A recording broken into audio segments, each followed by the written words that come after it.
Hey, good morning, brothers and sisters. I am looking at this Sunday school lesson, and it's pretty incredible. It comes out of John chapter 8, verses 31 through 38, and then 48 through 56 and 58 through 59. You might as well just go 31 through the end because it's really a beautiful, beautiful text. I mean, Jesus is getting raw with his fellow, how would I put it, countrymen. Fellow Jews. He's getting raw with them, and he's speaking real talk, as some people say. But I just want to cover a couple verses real quick. So 31, and I'll figure out where to stop. 31 reads as such. It says, "Then Jesus said to those Jews which believed on him, if ye continue in my word, then are ye my disciples indeed." So he's talking to some of the Jews that believe him, right? They're followers of his. They're his disciples. They say, "You continue to follow me, you good to go." Okay? "And ye shall know the truth, and the truth shall make you free." They answer him, "We be Abraham." We be? What? Let me see what version is that. We be. All right. "We be Abraham's seed, and were never in bondage to any man. How sayest thou, ye shall be made free?" Nice. My wife found her sharpened eyeliner, so she's pretty excited about that, Lily. Anyways, how sayest thou, ye shall be made free? Jesus answered them, "Verily, verily, I say unto you, whoever committeth sin is the servant of sin." Wow.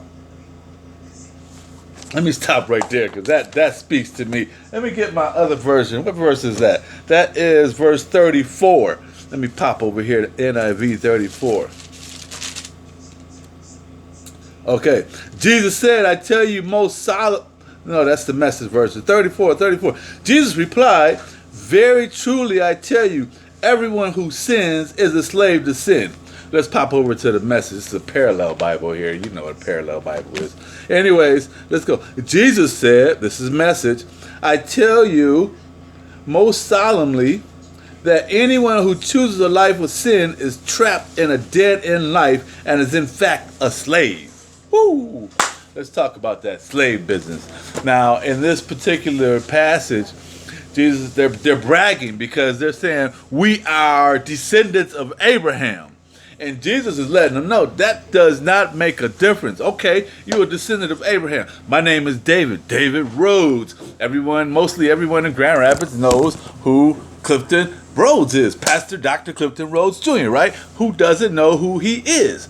Well, because my name is Rhodes does not mean I am free indeed, right? We know that. That's basic Christianity 101. But here's the thing.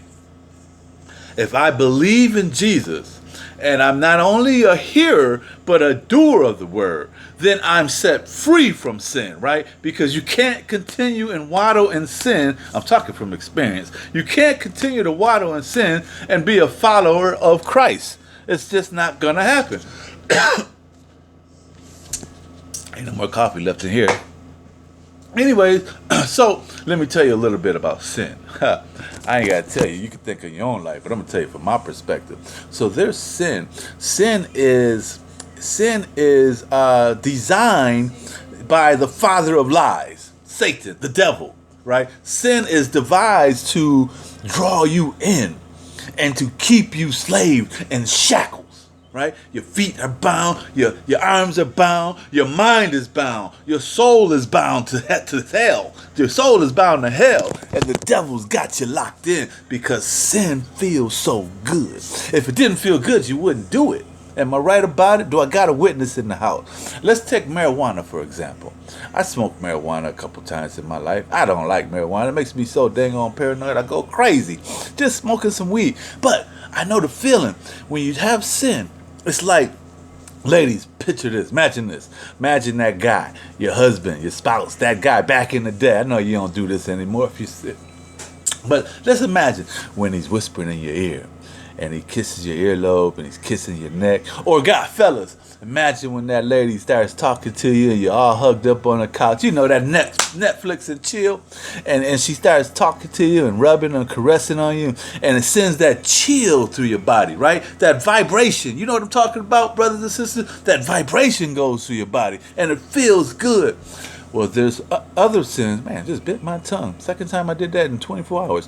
That there's other sins that feel so good as well. And when you do it, it makes you just feel like, ooh, wee. It just gives you that feeling. Because we have, you know, natural endorphins that God put in our brains. These endorphins, these nerve reactions that occur. So when certain things, you know, I rub my hand, I rub it soft. It's like it does something in my rest of my body, the nerves. It goes to my brain. Well, there's certain certain drugs that just put them on fire. It just puts the syntaxes of the nerves and it just lights them up like a Christmas tree. You know, you plug that tree in, it's like bing.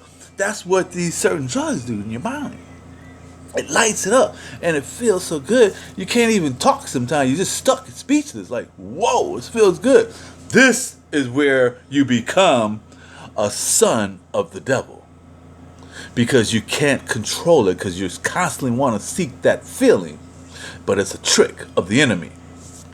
So God, Jesus, he's letting these Jews know, you are enemies of God. You're a father of Abraham through your lineage, but you are sin. You are a slave to sin. This is what Jesus is telling them right to their face. This is what I'm talking about. Real dog, real talk, real people, real folk. Jesus is saying right to the Jews' face, you are a son of the devil, he tells them. Woo! Brothers and sisters, are you a son of God? Are you a daughter of God? Or are you a daughter of the devil? Are you a daughter of the enemy? A son of the enemy? Choose you this day who you shall serve. Because God says you can't serve me and you can't serve the devil. You can't serve sin and go to heaven. See, you'll get so locked up in the sin that you want to just become a slave of it. And Jesus says right in this passage later on that you cannot be, a slave cannot be in the big house. The slave, that's a shout out to my boy Ovell Barry because he's got that new book called The Big House. A slave cannot be a son of the master in the big house. Right? The slave is outside the house. He's outside of fellowship. But brothers and sisters, Jesus is telling us to give up that. To give up that and to become a son and a daughter of God our Father. Hallelujah, somebody. Hallelujah, somebody. See, some of us have gone through points in our life, and some of us are still in points of our life where we're making love to sin. Woo! We're making love to sin. And it feels so good, we want to do it as much as we can. God. Ooh. Golly. You know that feeling? It could be making love. It could be sex. It could be drugs. It could be a habitual liar. It could be stealing. Stealing that brings that euphoria feeling, right? It does the same thing that I'm talking about with the drug. You know, that's what sin is. You know, I don't care if it's gambling. It does the same thing in our brains. It releases those endorphins and it lights it up like a Christmas tree. And we become a slave to it. That's why we got people with gambling addiction. We got people with drug addiction. We got people with stealing addiction. We got people with sex addiction. We got people with alcohol addiction. Because it makes you a slave to whatever it is. And God's letting you know today. Choose you this day who your Father is. Because he tells the Jews right from the top. Let me see what it says again. He says, then said Jesus to those Jews. Not all of them. He ain't talking to all of them. You got those that are believers there, and you got those that are unbelievers there. He tells those Jews which believed on him, if ye believe in my word, then are ye my disciples indeed. How do you become a disciple of Jesus? Boom. Believe in his word. Who is the word? Jesus says, I am the word. Okay, all right, that's enough for today. I love you. Hallelujah. Oh, man, I got this tooth thing going on. I'm so embarrassed, man. I don't even want to be seen in public.